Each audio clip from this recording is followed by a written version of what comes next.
Opening tip is directed into the hands of the Seahawk point guard, Donovan Newby, and we're underway. Newby working off a screen left from Obioha. Now drives middle, kicks to Josh Corbin, straight on triple, is buried. Quick start for the Seahawks. And there it is, good passing from UNCW early, found a man open, top of the key, and if you're Hofstra, got to limit those early. Cruz Davis breaks the timeline for Hofstra, who quickly find themselves in a 3-0 hole. Finds Khalil Farmer on the left wing, who looks for the post entry to Aaron Gorin on the left baseline. Aaron Gorin to the middle, back outside, Gadsden a right wing triple, knocks it down. And that's a man they want to get going, TJ Gadsden. He's been turning a corner early. Gadsden says, anything you could do, I could do better. It's Hodge, top of the key. Dribble handoff into the hands of Newby. Fast-paced start going both ways here on the island. Newby pestered by Aaron Gorin at the half-court logo. Screen left from Obioha. They get into their sets. Long pass, far corner. Hodge, triple, in and out, no good. And the rebound, Karam's out to Cruz Davis on the baseline. Davis pushing tempo to Aaron Gorin, right inside to Sunday. Had it poked away, and it ricochets out of bounds. It will stay with the Hofstra Pride under the basket. Man, that's just suffocating defense down low on Silas Sunday. Didn't even give himself a chance to breathe. By the time he has the ball, he's getting posted up behind him and a man coming right in front of him trying to strip that ball away. Nice defense there by the Seahawks. Aaron Gorin, the trigger man from under the hoop, surveys his options, now lobs it up top to the left wing for Sunday. Into the corner for Aaron Gorin, and Hofstra gets their offense underway. To the wing for Farmer, one pump fake, dribble drive, layup no good. Sunday the loose change, and the putback wouldn't go off the left iron. But there it is, the offensive rebounds for Hofstra. Got to bury that though. Corbin pushing tempo up the right wing, now finds Obioha, top of the key. He fires a pass inside that goes off the fingertips of Noah Ross and out of play. Seahawks a bit over-anxious that time offensively. Yeah, there is some fast-paced play here today, and for the Seahawks, over-anxious is not the worst thing in the world. I'd rather see my team come out and screw up those passes than be lazy and get the ball taken away. Still 3-0, 90 seconds gone by here. Davis to the left wing for Aaron Gorin, sizing up Nolan Hodge. Puts it on the deck, dribbles to his right, pulls up from the elbow. The mid-range jumper was short off the front iron, and the rebound goes on the bounce to Newby. Hands it to Corbin, top of the key. Settles into an NBA range triple. No good, and Sunday climbs the ladder for the rebound. Nice defense there by the Pride. Everybody locked up, forced a quick shot and a far shot at that. Aaron Gorin turning his back to the basket on the left baseline against Newby. Skip pass, opposite corner. Rising up for three is Davis. Cash money, you bet. Beautiful shot there from Cruz Davis. Wide open, able to knock that one down. Give the Pride their first lead. Hofstra on top, 6-3. 2 minutes gone by. They go inside. Obioha, tough layup attempt, and he is fouled on the way up by TJ Gadsden that time. UNCW doing what they've done best all season, get to the free throw line. And that's what you want to keep an eye on. Obviously, it's tough to not foul when you got a 7-footer chugging his way to the rim. But you got to find a way to avoid contact somehow, some way, make contact with just the ball there. And it's going to be an easier day for Hofstra if they can keep UNCW away from the charity stripe. Obioha, 63% free throw shooter. Certainly not his strong suit. It's 7'1", 280. Misses the first that time. I'll tell you, 63% for his size, I'm still impressed. And he misses both. Khalil Farmer tips the rebound out to the baseline for Cruz Davis. Hofstra catches a break after the early foul by Gadsden.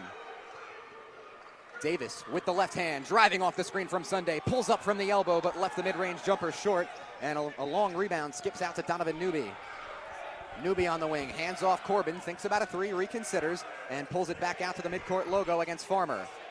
Corbin drives, now to Obioha, top of the key. They deny the handoff to Ross. Obioha in trouble, gets it back up high to Newby.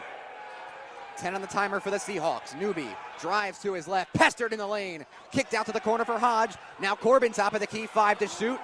Kicks it over to Ross. He turns his back to the basket, 1 on the timer. Fading over Davis, has it knocked away, but a late foul comes in against Cruz Davis.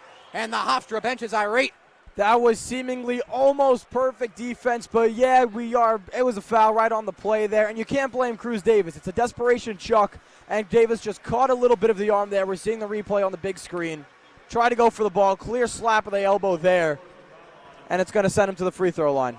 And it will be a 2-shot foul. The officials confirm after a brief trip to the monitor. That will send the 6'7" junior Noah Ross to the free throw line. And again, Cruz Davis, good defense all around from Hofstra. That's a foul that you cannot take, though, especially with not even a second left on the shot clock. 30 seconds of good defense for the Pride results in 2 at the stripe for UNCW. Ross, a 67% free throw shooter this season. Michael Graham checks in for the first time today as Silas Sunday gets a rest after a hard-fought 3 minutes. That'll send Ross to the free throw line. First one from him is up and down off the back iron.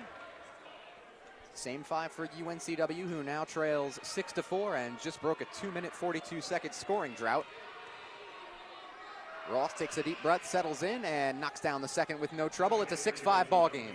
Interesting to see how Michael Graham is going to be utilized in this game. 13 offensive rebounds last game. Going to be a much tougher task to do it in this contest. Had his hands full with Ante Berzovic. The same will be said today against Obioha. Dribble handoff to Aaron Gorin, top of the key. Stopped at the free throw line. Kicks to the wing for Davis. He drives, now back out to his battery mate, Aaron Gorin. Picks up his dribble in the lane, and his pass is off the foot of number 32, Joshua Corbin. So a kickball violation will keep it with Hofstra, 12 to shoot. If you're just joining us here in Hempstead, a 5-3 lead for the Hofstra Pride in this elimination game here at the CAA Championships at Bill Edwards Stadium.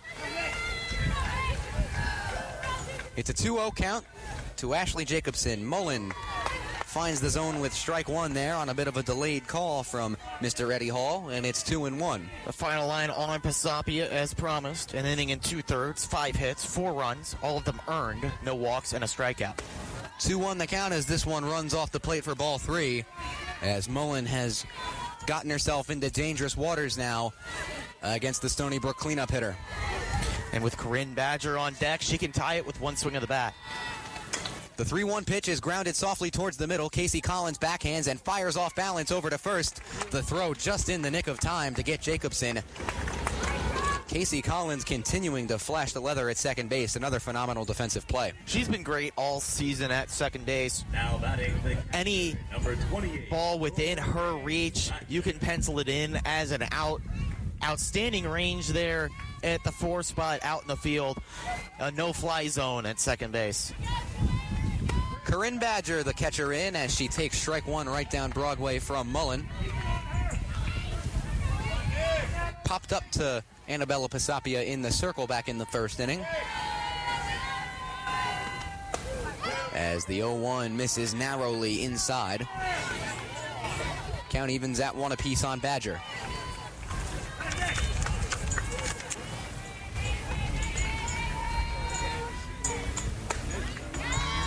Mullen once again towing the line and looking for a close call, but misses just a hair inside again. It's 2-1.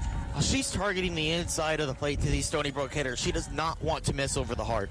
Here comes the 2-1 pitch. This one on the corner for strike 2.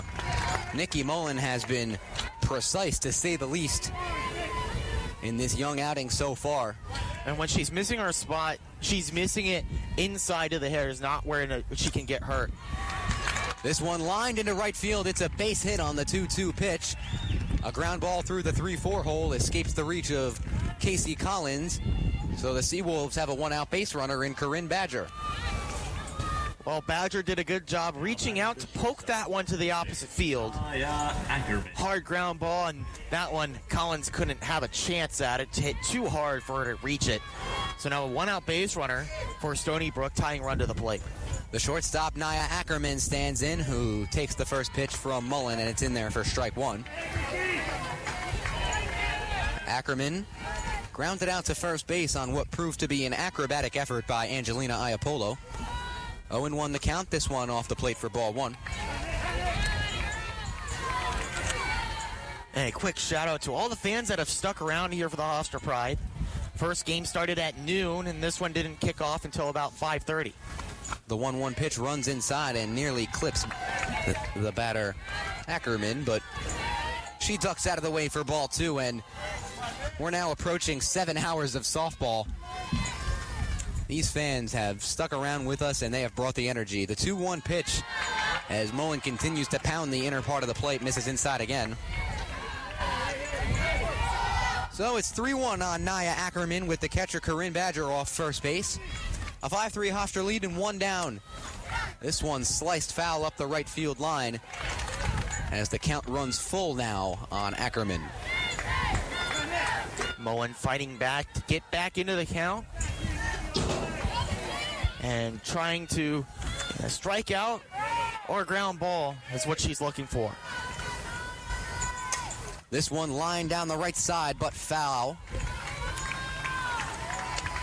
Mullen continuing to attack. Count stays where it is at 3-2. There's one down here in the road half of inning number 3. Another payoff from Mullen, grounded softly over the first base bag, and having trouble with it is Iapolo. This one's into right field. They're going to fire over to third base in an attempt to get the runner Badger, but there is absolutely no chance, and a Bill Buckner-esque play proves costly for the Hofstra Pride. Oh, that one bounced right off the foot of Angelina Iapolo at first base. A difficult play as it hopped over the bag on the line and just stayed fair. And Iapolo trying to scoop it up. Instead, it went off of her left foot and then bounded away from her. And that allowed Badger to go from first to third on the play. Ladies and gentlemen, welcome back to the MAC. Senior Day is always special, no matter who or where you are, but for German Plotnikov, it perhaps means just a little bit more. His mother, Olga, is in the stands today watching him play here at Hofstra for the first time in his career. She became a viral internet sensation when she came all the way from Belarus to watch him play at the CAA tournament in 2023. Now she's finally here at Hofstra watching her son play. I talked to German a little bit about it this week. He said, "It brings a tear to my eye every time I just think about it. She's the only family I have. And to have her here at Hofstra seeing me play, seeing New York, seeing everything, it just means the world to me." Guys, back here at the MAC, where we are all square at 43 between Hofstra and Delaware, and that is largely due to the efforts of Hofstra's front court tandem, Kada and Swint. I got to talk to the coaching staff about how that tandem has worked all season long, and they said Zahima Swint really taking on a role as a mentor, as a leader. She's seen her role fluctuate so much this season, and she hasn't missed a beat as a result. She's helping everyone around her. Guys? German, you guys came out in the second half absolutely scorching. What changed for you guys coming out of halftime? I mean, we just know that we got to pick up the intensity. I mean, we know we're a great team, and we cannot let the teams, you know what I mean, to keep it tight with us. That's why we went on the run on the second half. It's your senior day. It's your final game here in this building. The best you can, just sum up what it's been like to play here for the last 3 years. Hey, it's been nothing but amazing. You know, for me, a guy from Belarus, a country that probably 80% of America doesn't know about. I went junior college, then got a pleasure to be here at Hofstra, man. It's been nothing but amazing memories, amazing wins, amazing seasons, amazing regular championships, amazing players I met throughout my journey, man. It's been nothing but great. Thank you, Hofstra, for everything, man. German, you had your family and your mom here in the crowd. They were on there. I don't think I saw them sit down the whole game. What did that mean to you, and do you have a message for them? It's been great, man. It's been nothing but a pleasure to have mommy in the house, you know what I mean? We try to do it. I try to do it as much as I can to bring her around. I'm just happy she got to witness this moment, and her, all my friends, all my Russian, Ukrainian, American friends, I treat them all as a family, you know what I mean? I'm just glad they made it. German, thank you. It's been a pleasure. Now, folks, everybody knows that I don't sleep during Sports Beat season, and that is for one reason and one reason only, the prospect of a brand new Pride Top 5. So now it's time to see the best of the best in Hofstra sports. Let's jump right in. Number 5, Hofstra Monmouth. In the world of baseball, how about the youngster Sean Lane going straight away center field?